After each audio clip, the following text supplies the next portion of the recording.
नमस्कार दोस्तों। आशा करता हूं कि आप सब लोग स्वस्थ होंगे, खुश होंगे, प्रसन्न होंगे और अपने अपने कामों में व्यस्त होंगे। दोस्तों, आप में से बहुत सारे भाई बहन इस समय का इंतज़ार कर रहे हैं कि कब अच्छी सी पोस्ट आए अपने अपने विभागों में और आपको एक सरकारी नौकरी प्राप्त हो। क्यों? क्योंकि इंडिया का कल्चर ही ऐसा बना दिया गया है कि कहते भलाई हैं कौन सा, जैसे उत्तम, खेती, मध्यम, बंज, अधम, नौकरी, नीच, निदान, ऐसा करके कि भलाई खेती को बिल्कुल उत्तम माना गया है।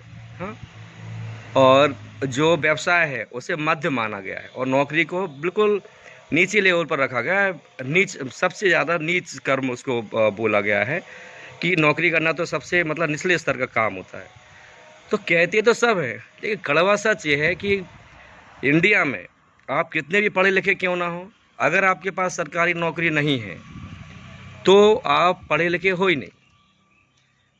तो हमारे जो इंडिया की जो सोच है उसकी सोच यही है भाई, आपको सब पता है। जैसे बहुत सारे भाई बहन जो मेरे इस चैनल से जुड़े हुए हैं, उन्हें कोई वर्ग एक की तैयारी कर रहा है, कोई दो की, कोई तीन की, कोई अपने वर्ग एक में ज्वाइनिंग का इंतज़ार कर रहा है, कोई दो में इंतज़ार कर रहा है और किसी भाई बहन को उम्मीद है कि उसका वर्ग तीन में हो जाएगा।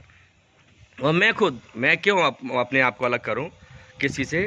मैं खुद भी वर्ग दो में अपनी ज्वाइनिंग का वेट कर रहा हूं और जैसे इससे पिछले वाले वीडियो में बताया था कि मैं भी नेट की तैयारी में लग गया हूं। क्यों? क्योंकि भले ही मैं भी मानता हूं कि भाई मैंने पढ़ाई इतनी सिर्फ नौकरी करने के लिए तो की नहीं है। और कड़वा सच यही है कि जो शिक्षा है, शिक्षा का मेन मकसद, मुख्य उद्देश्य सिर्फ और सिर्फ किसी आदमी को नौकरी के लायक बनाना नहीं है। उसके बावजूद अगर किसी गरीब परिवार के बच्चे के पास सरकारी नौकरी होती है तो परिवार का उस परिवार का अकेला मैं क्यों बोलूँ, मतलब इवन उसके जो सारे के सारे रिश्तेदार हैं और आसपास का भी बहुत अच्छा विकास होता है। इसलिए भला ही लोग बोलते हैं कि मतलब पढ़ाई क्या नौकरी के लिए की जाती है, लेकिन कड़वा सच ये है कि जिन भी लोगों के पास सरकारी नौकरी है उनका, उनके बच्चों का, उनके परिवारों का विकास होता है। इसलिए सरकारी नौकरी के लिए ही खासकर जो मध्यम वर्गीय परिवार हैं वो जी जान से लगे रहते हैं और इसी कारण ही इतने सारे जो कोचिंग संस्थान और इंग्लिश मीडियम स्कूल और सीबीएसई स्कूल और आईसीएसई स्कूल खुले। क्यों? क्योंकि लगता है कि भाई अगर अच्छी एजुकेशन होगी तो अच्छी नौकरी मिलेगी। लेकिन इसके साथ साथ ही बता दूं दोस्तों कि मैंने अकेले एमपी के नहीं, जो इंडिया के टॉप स्कूल्स हैं उनके भी बच्चों को पढ़ाया है जिनकी फ़ीस कितनी है आप मुझे बताएं। आप चाहे तो गूगल पर सर्च कर लेना। एमपी में भी ऐसे कम से कम दो से लेकर दो स्कूल हैं जिनकी फ़ीस यार इतनी है जितनी हमारी वर्ग की सैलरी भी नहीं होती है पर मंथ की। ठीक, मतलब 6 लाख रुपए सालाना भरनी पड़ती है फ़ीस, 50,000 रुपये महीने। नाम मैं बताऊंगा नहीं जानबूझ के, ठीक है। और जो फॉरेनर्स होते हैं उनकी होती है 9 लाख रुपए साल के, इतनी तो हमारी सैलरी भी नहीं। अब आप खुद सोच के देखो कि अगर बच्चा नर्सरी से गया है, नर्सरी, एलकेजी, यूकेजी और फिर 12th, 15 साल में जिसके पिताजी 90 लाख मतलब लगभग 1 करोड़ रुपए फीस भर रहे हैं, तो क्या वो चाहेंगे कि उनका बच्चा आके 20-30 हज़ार रुपये की नौकरी करे? कभी नहीं चाहेंगे। तो यार हम उसी इंडिया में रह रहे हैं जिसमें एक तरफ तो वो वर्ग है जिनके बच्चे नौकरी के लिए पढ़ते ही नहीं है, पढ़ते ही नहीं है। मैंने एक बार पूछा एक स्टूडेंट की मम्मी से कि आपको पता है कि आपका बच्चा पढ़ाई नहीं कर रहा है, फिर आप इतनी ज़्यादा फीस क्यों देते हैं, आप अपने किसी भी सरकारी स्कूल में पढ़ाइए। तो पता है उस माँ का जवाब क्या था? शायद मैंने किसी और भी वीडियो में बताया है। बोले सर हमें भी पता है कि हमारा बच्चा नहीं पढ़ता है, हमें अच्छी तरह पता है कि हमारा बच्चा नहीं पढ़ा और हमें अच्छी तरह ये भी पता है कि ये आगे जाके कोई नौकरी तो करेगा नहीं और ना ही हम इससे करवाएंगे। फिर मैंने कहा आप इतनी फ़ीस क्यों देते हैं, 50,000 रुपये महीने क्यों पे कर रहे हैं? 50,000 रुपये महीने आप वहाँ पे कर रहे हैं और आप अभी 5,000 रुपये पर मंथ मुझे दे रहे हैं, तो 55,000 तो यही हो गया आपका। तो उस माँ ने बड़ी ईमानदारी से मुझे जवाब दिया था और आप सबको भी सुनना चाहिए, क्योंकि हम उस भारत में जी रहे हैं, उस समाज में जी रहे हैं कि इस वीडियो के माध्यम से ये भी बोल दें कि दोस्तों बिल्कुल सरकारी नौकरी के लिए आप प्रयास करो, मैं भी कर रहा हूँ, लेकिन आप सरकारी नौकरी में 2 से लेकर 3 साल अपने खपा दो पूरे जी जान से, मैक्सिमम 3 ईयर्स। 3 साल के बाद सरकारी नौकरी के बारे में सोचना ही मत। योग्यता अपनी बढ़ाते रहना, योग्यता अपनी किसी ना किसी फील्ड में बढ़ाते रहना, उससे आप खूब कमाओगे।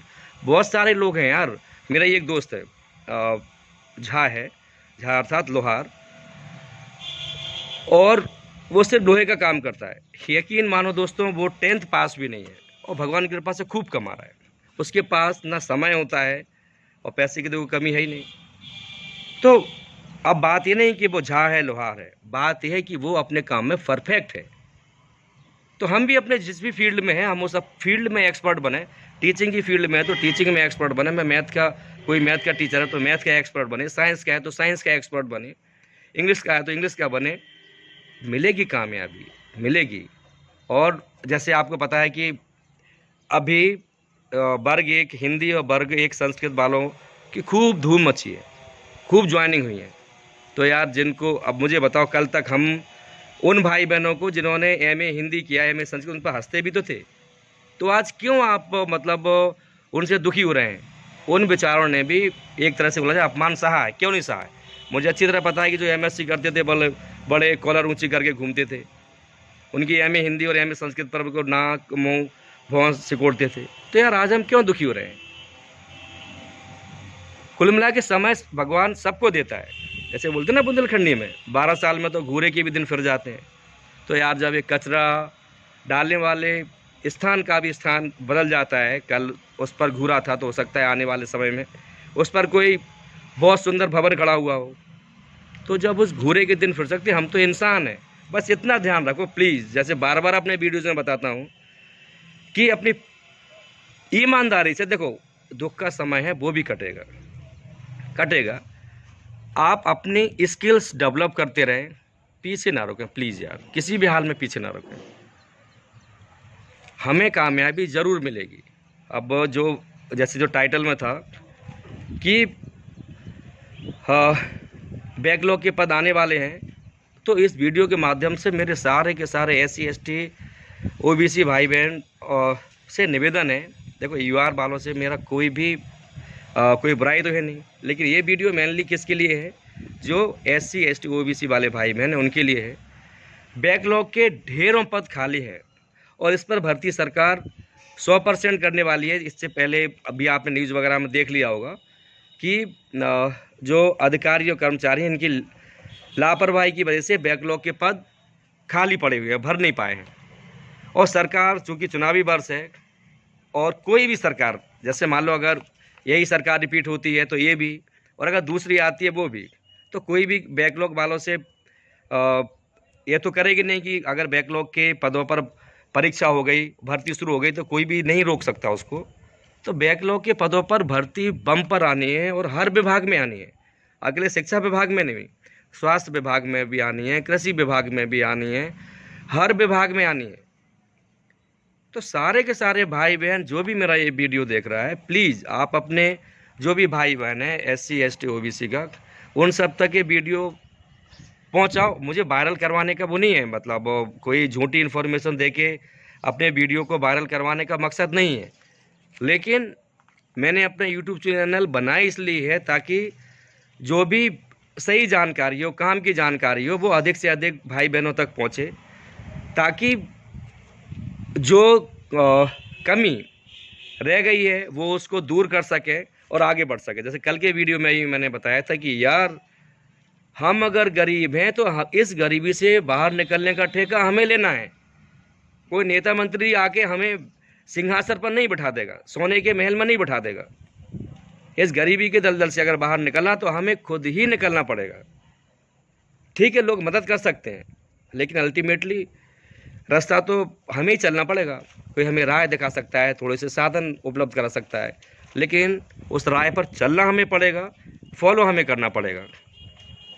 तो मेरे प्यारे भाइयों एवं बहनों, बैकलॉग के पद सभी विभाग में आने वाले हैं। प्लीज़ यार, आप, नो डाउट अभी शादियों का सीज़न चल रहा है, शादियों में भी लोग व्यस्त हैं। अपने स्वास्थ्य का ध्यान रखो और पढ़ाई में जुटे रहो। देखो जब तक सिलेक्शन नहीं होता है, लेकिन जिस दिन सिलेक्शन शुरू होते हैं फिर यार इतनी जगह से आपके पास ज्वाइनिंग लेटर होते हैं कि आपको डिसाइड करना पड़ता है कि मैं किस विभाग को ज्वाइन करूं, कहां ज्वाइन करूं। तो हो सकता है कि बहुत 2 साल तो हमारे कोरोना ही खा गया, 2 साल क्या 3 साल। तो और इससे पहले वाले वीडियोज़ में ही बताया यार, आप मुझे बताओ ठीक 1 साल पहले इसी टाइम आप देखते थे बिल्कुल कोहराम मचा हुआ था, कहीं यहाँ से खबर आ रही थी ये एक्सपायर हो गया, वो एक्सपायर हो गया। तो यार हम तो ठीक है अभी बेरोज़गार हैं, लेकिन हम जिंदा तो हैं कम से कम। तो कहते हैं ना जान है सो जहान है। तो दोस्तों नौकरी भी ज़रूर लगेगी। आप लोग जिस भी फील्ड में तैयारी कर रहे हो प्लीज़ यार तैयारी किसी भी हाल में बंद मत करो। और जो भाई बहन पदवृद्धि वाले आंदोलन से जुड़े हुए हैं, रंजीत भाई को सपोर्ट कर रहे हैं, प्लीज़ यार वो भाई बहन भी रंजीत सर को तन मन धन से सपोर्ट करते रहें, क्योंकि उन्होंने इतना प्रयास किया है कि पदवृद्धि होके रहेगी। पदवृद्धि को कोई नहीं रोक सकता। जैसे बहुत सारे भाई बहन कभी कभी हताश भी हो जाते हैं, बोलते हैं सर पदवृद्धि नहीं होगी। दोस्तों पदवृद्धि ज़रूर होगी। देखो यार मैंने बार बार बोला कि अगर पदवृद्धि नहीं हुई तो मेरा भी तो जॉब नहीं लगेगा, मैं झूठ बोल के आपसे करूँगा क्या। तो आप बिल्कुल ऐसा तो बिल्कुल ना सोचें कि मैं कोई झूठ बोल रहा हूँ। पदवृद्धि ज़रूर होगी और नई वैकेंसी भी ज़रूर आनी है, वो भी कड़वा सच है। तो अभी उसके लिए तो मैं वीडियोज़ बना चुका हूँ पहले से। तो सारे के सारे SC ST OBC वाले जो भी बैकलॉग वाले भाई बहन हैं सभी को बेस्ट ऑफ लक। आप अपनी तैयारी में करते रहें और UR वाले भाई बहन भी अपने अपने सब्जेक्ट्स में एक्सपर्ट बनते रहें, तैयारी करते रहें। हम सबका सिलेक्शन ज़रूर होगा। आशा करता हूं कि आपको मेरा ये वीडियो पसंद आए। तो दोस्तों प्लीज़ आप मेरे इस चैनल को सब्सक्राइब करें, अपने ज़्यादा से ज़्यादा दोस्तों तक मेरा ये वीडियो भेजें और उनसे भी इसको सब्सक्राइब करवाएं, ताकि मैं आप तक उपयोगी जानकारी, काम की जानकारी लाता रहूं और आपके सहयोग से मैं भी आगे बढ़ूं और आपको सही जानकारी देते हुए आपको आगे बढ़ने में मदद कर सकूं। आप सभी के माता पिता को चरण स्पर्श। आप सब लोग खुश रहें, कामयाब रहें। जय हिंद, जय भारत, खुश रहिए।